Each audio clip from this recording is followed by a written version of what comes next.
नमस्कार, आपण पाहतात कटू सत्य लाईव्ह न्यूज. चॅनलवर नवीन असाल तर चॅनलला सबस्क्राइब, शेअर, लाईक, कमेंट करून महाराष्ट्रभरातील नवनवीन बातम्यांसाठी बेल आयकन दाबायला विसरू नका. की मुंबई हायकोर्टाने फेटाळली जरी असली तरी आम्ही सुप्रीम कोर्टामध्ये पिटिशन दाखल केलेलं आहे. कदाचित 15-16 ऑगस्ट नंतर ते असणारं सुप्रीम कोर्टाच्या समोर येईल. त्याच्यामध्ये तरी जॉईन व्हा. मोर्चे काढलेच पाहिजे मी असं म्हणत नाही, परंतु मोर्चे काढून न्याय मिळणार नाही. कोर्टामधून आपल्याला असणारा न्याय मिळू शकतो. जर तुमचा लढा खरा असेल तर माझं म्हणणं असं आहे की तुम्ही त्या पिटिशनमध्ये इंटरव्ह्युनर म्हणून, पक्ष म्हणून तुम्ही येऊ शकता आणि कोर्टामार्फत इलेक्शन कमिशनला विचारू शकता की बा तुमच्याकडे हा जर डेटा नाही आहे ते फ्री अँड फेअर इलेक्शन कसं झालं हे सांगा. आजही ते दाखल करू शकता. त्यांनी आमच्यामध्ये जॉईन करण्याची गरज नाही आहे. त्यांनी स्वतःहून इंडिपेंडेंटली त्यांचा पक्ष म्हणून ते असणारं करू शकतात. हे काही इलेक्शन रद्द करा असं नाही आहे. हे इथं असणारं ज्या पद्धती इलेक्शन कमिशनने निर्माण केला की त्याच्या मार्फत इलेक्शन कमिशन स्वतः या मताला येऊ शकतं की फ्री आणि फेअर इलेक्शन झालेलं आहे. ते फ्री अँड फेअर रेकॉर्ड हा जर उपलब्ध नाही असं आम्हाला जे म्हटलंय, तुम्हीही तिथे असणारा RTI मार्फत येऊ शकता की हा रेकॉर्ड आहे की नाही तुम्ही आम्हाला द्या. तो रेकॉर्ड नसेल तर कोर्टात या सांगा की हा इलेक्शन कमिशन म्हणते रेकॉर्ड नाही, मग आम्ही विश्वास कसा ठेवायचा. राजकीय आणि शैक्षणिक याच्या सवलती लागू झाल्या. जे पक्ष आता मंडलच्या बाजूने लढतात आहेत, मी असं दुर्दैव असं म्हणेन की ज्यावेळेस क्रीमी लेअर OBCमध्ये इंट्रोड्यूस झाला इंदिरा सायनीच्या मॅटरमध्ये, त्यावेळेस यांनी त्याची प्रशंसा केली आणि स्वीकारलंही अशी परिस्थिती आहे. वंचित बहुजन आघाडी त्यावेळेसचे असणारे भारी बहुजन महासंघ यांनी असणारा क्रीमी लेअरला विरोध केला होता अशी परिस्थिती आहे. जे राष्ट्रवादी आता असणारा मंडलच्या बाजूने आहेत,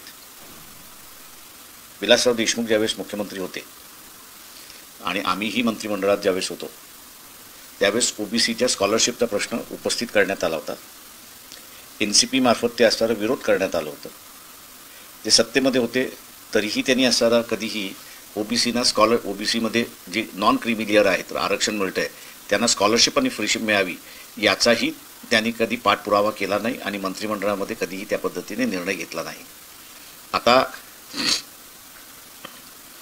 एकंदरीत मला जे दिसतंय, OBC हा श्रीमंत मराठ्याच्या विरोधात जातोय आणि NCPचा असणारा श्रीमंत मराठा हा बेस आहे. तेव्हा या मंडलच्या यात्रेमार्फत कुठेतरी कमी करण्याचं किंवा श्रीमंत मराठ्यांच्या विरोधात OBC जाणार नाही हाच त्याच्यातला असणारा राजकीय हेतू असे म्हणतोय. OBCचं कल्याण हा काही हेतू नाही. मागच्या विधानसभेमध्ये BJP इकडे झुकला याच्याबद्दल दुमत नाही, परंतु आत्ता OBCच्या असणारं लक्षात आलं आहे की एक नागनाथ आहे आणि दुसरा सापनाक आहे. दोघांकडे ही जी उमेदवारी जी आहेत हे मराठा समाजाच्या, श्रीमंत मराठा समाजाच्या उमेदवारी आहेत. OBCना तिथे स्थान नाही अशी असणारी परिस्थिती आहे. त्याच्यामुळे OBCमध्ये एक पुन्हा विचार सुरुवात झाला असं मी त्या ठिकाणी मानतोय. वराती पाठीमागून घोडं ज्याला आपण म्हणतो ती ही परिस्थिती आहे काँग्रेसची पण आणि NCPची पण. इलेक्शन कमिशनने स्वतःहून 76 लाख मतं 6 नंतर म्हणजे इलेक्शन बंद झाल्यानंतर झाली असं त्या ठिकाणी सांगण्यात आलं होतं. आम्ही त्यावेळेस वंचित बहुजन आघाडीच्या वतीने ह्या सगळ्यांना पत्र लिहिली की एकदा इलेक्शनचा वेळ संपला आणि त्याच्यानंतर मतदान घ्यायचं असेल तर त्याची एक सिस्टम इलेक्शन कमिशनने केलेली आहे.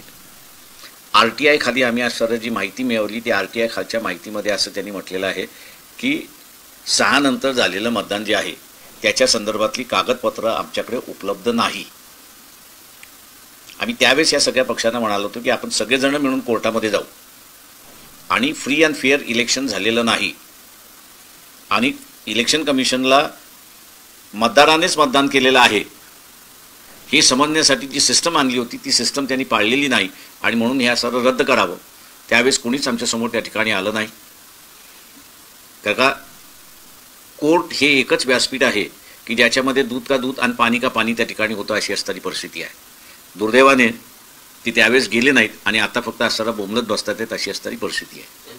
दुसरं सगळ्यात महत्त्वाचं जे आहे ते म्हणजे शरद पवार असं म्हणतात की आम्ही राहुल गांधींना भेटायला गेलो आणि त्यांना नावं विचारली त्यावेळेस ते म्हणतात आम्हाला आठवत नाही.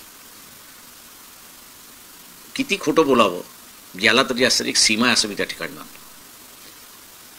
राहुल गांधी हे असणारे विरोधी पक्षाचे नेते आहेत आणि विरोधी पक्षाचे नेते असल्यामुळे त्यांना असताना मंत्र्याच्या दर्जाची सिक्युरिटी आहे आणि कोण येतं आणि जातं त्याची असणारी सगळी नोंद त्या ठिकाणी ठेवल्या जाते.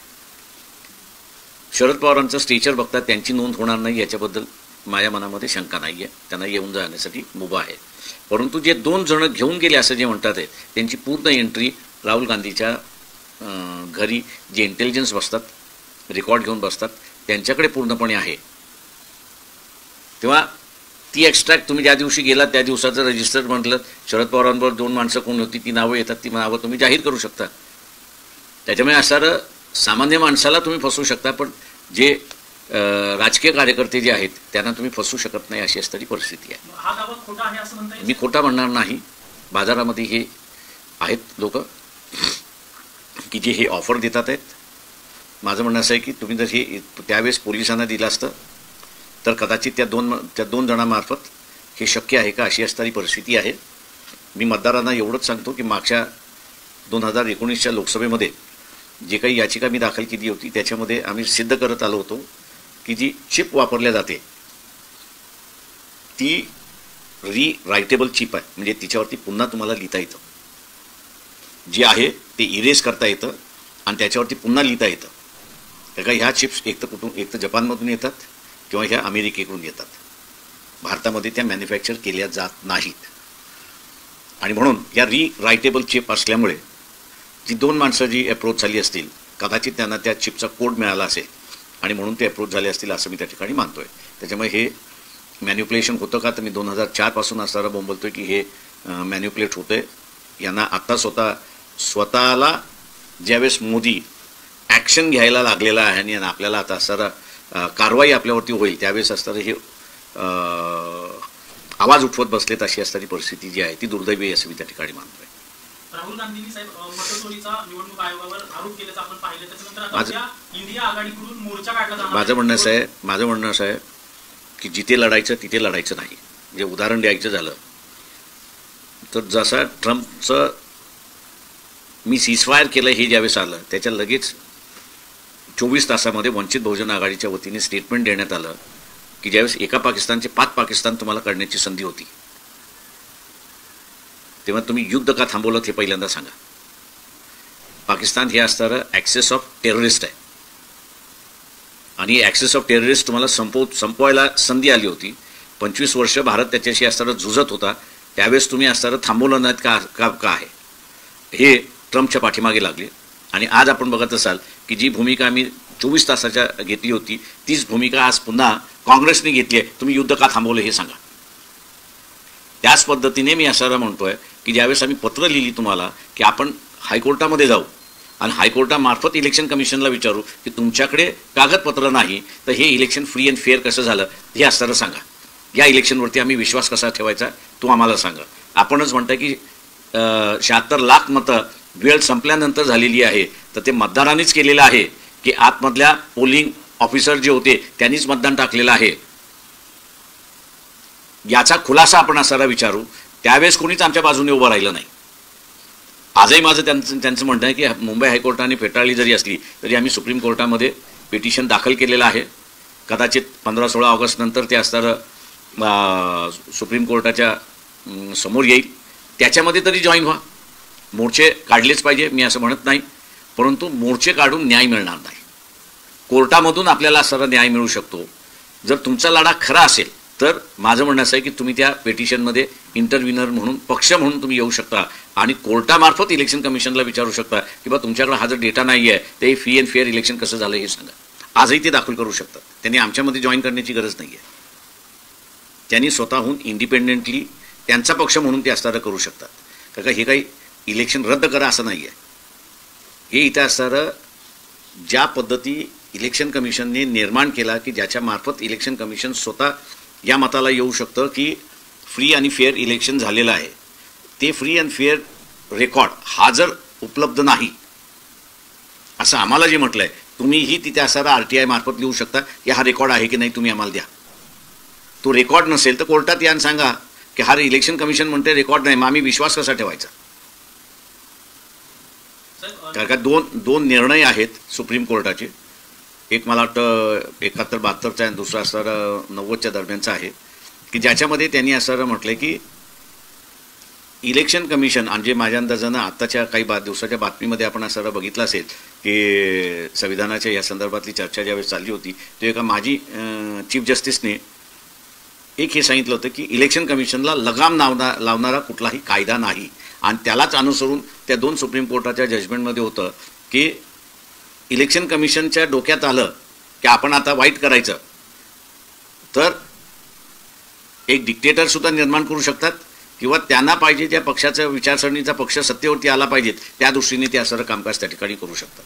त्याच्यामुळे असणारं या दोन्ही इशारे जे कोर्टाने जजमेंटमार्फत दिले होते त्याचं मला वाटतं असणारं या ठिकाणी राजकीय पक्षाने त्याचा विचार करण्यात यावा, आणि त्यांनी आमच्याशी जॉईन करणं हा त्यांना कमीपणा वाटत असेल तर त्यांनी स्वतःहून पिटिशन दाखल करू शकतात, रिट पिटिशन दाखल करू शकतात, आणि आमच्याकडे ही माहिती आलेली आहे याच्या आधारे आपण असणारं फ्री अँड फेअर इलेक्शन महाराष्ट्राचं झालं का हे तुम्ही चेक करू शकता. ते जर झालं असतं तर कदाचित बिहारमधला आज जो घोटाळा चालला आहे तो कदाचित झाला नसता. निवडणूक आयोगाने देखील राहुल गांधींना आव्हान दिले की शपथपत्रासह तक्रार नोंदवा अथवा देशाची माफी मागा. असे इलेक्शन कमिशन स्वतःच मूर्ख आहे असं मी त्या ठिकाणी म्हणतो. एकदा नाव यादीमध्ये आलं की त्याची डिलीट करण्याची प्रक्रिया, आणि ते आज आपण असं बघितलं की वर्तमानपत्रामध्ये सुप्रीम कोर्टाने त्यांना म्हटलं की तुम्हाला डिलीट करायचं असेल तर त्याला नोटीस दिली पाहिजे. तर हे जे सुप्रीम कोर्टाने उत्तर दिलं तेच काँग्रेस पक्षाने उत्तर दिलं पाहिजे होतं की एकदा नाव त्याचं आलेलं आहे, डिलीट करायचं असेल तर तुम्हाला त्याला नोटीस द्यावी लागते, माझी जबाबदारी नाही, ती तुमची जबाबदारी आहे. दुर्दैवाने मी असं म्हणेन की काँग्रेस पक्षामधलं असणारं कुठेतरी आलबेल आहे असं मला दिसत नाही आहे. तर वेगवेगळे गट दिसतात आहेत आणि ते वेगवेगळे गट एकमेकांवरती कुडकुरी करतात आहेत, आणि त्याच्यामुळे कायदेशीर बाबीमध्ये सुद्धा त्यांचा जो एक व्हॉइस पाहिजे तो एक व्हॉइस त्या ठिकाणी दिसत नाही आहे. ऑपरेशन सिंधूरमध्ये आम्ही पाकिस्तानची 6 विमानं पाडली असा दावा हवाई दल प्रमुखांनी केला साहेब. आम्ही त्याच वेळेस म्हणालो होतो की आपलं वर्चस्व झालं, म्हणजे माझं स्टेटमेंट त्यावेळेस जर बघितलं तर आपण एअर याच्यावरती, कारण का जमिनीची लढाई झालीच नाही, एअर याच्यावरती वर्चस्व मिळवल्यानंतर आपण युद्ध का स्वीकारलं, आणि संधी आली होती तुमच्याकडे की अजून 2 दिवस तुम्ही थांबला असतं तर पाकिस्तान सरेंडर झालं असतं, आणि एक पाकिस्तानचं 5 पाकिस्तान केलं असतं तर आज टेररिझम संपला असता. आज आपल्याला असं दिसतंय की जम्मू आणि काश्मीरमध्ये 2 सोल्जर्स पुन्हा मारले गेले टेररिस्ट बरोबरच्या याच्यामध्ये. तुम्ही काय मिळवलं? आंतरराष्ट्रीय स्तरावर मोठ्या घडामोडी होत्या. अमेरिकेने टेरिफ वाढवले, भारताची सुद्धा आता रशियासोबत वेगवेगळ्या देशासोबत मैत्री, स्वदेशीचा नारा पंतप्रधान मोदींनी दिलाय. काय सगळे हे चित्र बघताय? मी एवढंच म्हणणार आहे त्याच्यामध्ये की आपल्याकडे रशियाचं तेल स्वस्त येते, आपण त्याच्यातून असणारे काही निधी वाचवतोय, त्याच्याचबरोबर हे रिफाईन करतोय आणि युरोपला आपण विकतोय. तेव्हा युरोपला आपण ज्यावेळेस विकतोय त्याच्यामध्ये सुद्धा नफा होतोय. म्हणजे बाजारातलं स्वस्त तेल मिळाल्यामुळे आपलं सेव्हिंग झालं, आणि हे रिफाईन केल्यामुळे आपण महाग विकत असल्यामुळे त्याचा असणारा प्रॉफिट झालेला आहे. आता अमेरिकेबरोबरचा जो आपला सगळा व्यवहार आहे तो माझ्या अंदाजानं डायमंड्स आहेत, गारमेंट इंडस्ट्री आणि हे आहे. आता याच्यामधनं येणारा लॉस किंवा टॅरिफ वाढल्यामुळे किती प्रमाणात आपल्याला महाग पडलं, आणि या 2 गोष्टीमुळे किती आपल्याला नफा मिळालेला आहे. जर नफा जास्ती असेल तर अमेरिका गेलं खड्ड्यात, तर मला नफा मिळतोय, आणि दुसरं जे काही अमेरिकेला जाणारा माल होता त्याचं तुम्ही जगामध्ये डायव्हर्सिफिकेशन करू शकता का, तर तुम्ही केलं पाहिजे. दुसरं जे आहे त्याच्यामध्ये की भारतातलंच मार्केट हे एवढं मोठं मार्केट आहे की अमेरिकेचं मार्केट लॉस झाल्यामुळे आपल्याला फार नुकसान होईल असं मला त्या ठिकाणी वाटत नाही. कारण का अजूनही भारतामधला 30% जनता ही 2 जोडी कपड्यांवरती जगते.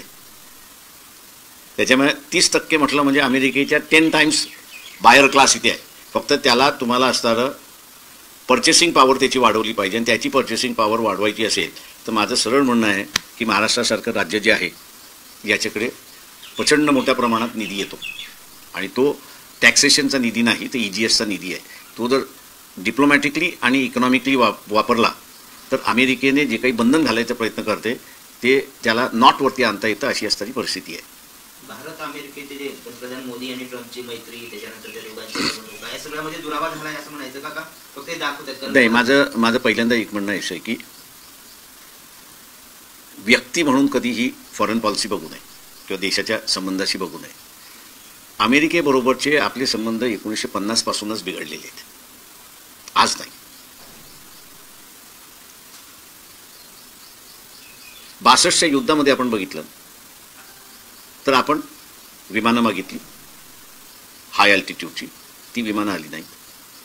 चायनाला जे पाहिजे होतं ते त्यांनी केलं आणि त्यांना सगळं मोकळं झालं. तिथे भारताचं नाक कापण्यात आलं. 71मध्ये सुद्धा 7th फ्लीट पाठवून बांगलादेश निर्माण करण्याचं थांबवण्याचा प्रयत्न त्या ठिकाणी असताना झाला.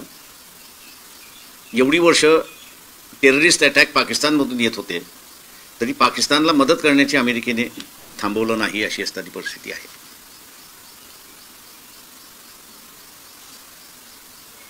कोण चूक कोण बरोबर या भानगडीत जे आपण नेहमी चढतो ते नाही. भारताला जग कसं बघतं हा आपण त्या ठिकाणी पाहिलं पाहिजे. भारत हा असणारा स्वतंत्रपणे एक आपलं अस्तित्व जगामध्ये निर्माण करण्याच्या पाठीमागे आहे की जे अनेक जणांना खुपतं आहे. त्याच्यामध्ये त्याचं अमेरिकेला सुद्धा खुपतं अशी असणारी परिस्थिती आहे. त्याच्यामुळे अमेरिका हे टार्गेट करत बसणार, कारण का त्यांना पाकिस्तान हे न बोंबलणारं देश आणि आपली सगळी भूमी वापरायला देणारा देश मिळाल्यानंतर ते पाकिस्तानची बाजू घेणार की तुमची बाजू घेणार? तर ते पाकिस्तानचीच बाजू घेत राहणार, ते भारताची बाजू घेणार नाहीत. दुर्दैवाने इथला असणारा जो सवर्ण आहे तो स्वतःला आर्यन वंशी समजतो. त्याला नेहमीच अमेरिकेचं आणि युरोपचं अट्रॅक्शन आहे आणि त्याच्या ह्या अट्रॅक्शनमुळे भारताला नुकसान होते अशी परिस्थिती आहे. Brought to you by NBC bearing, भारताची पहिली बेअरिंग उत्पादक. पात्रा निर्भीड सत्य अर्थात सर्वसामान्यांचे व्यासपीठ, आपल्या सर्वांच्या हक्काचे चॅनल कटू सत्य लाईव्ह न्यूज. धन्यवाद.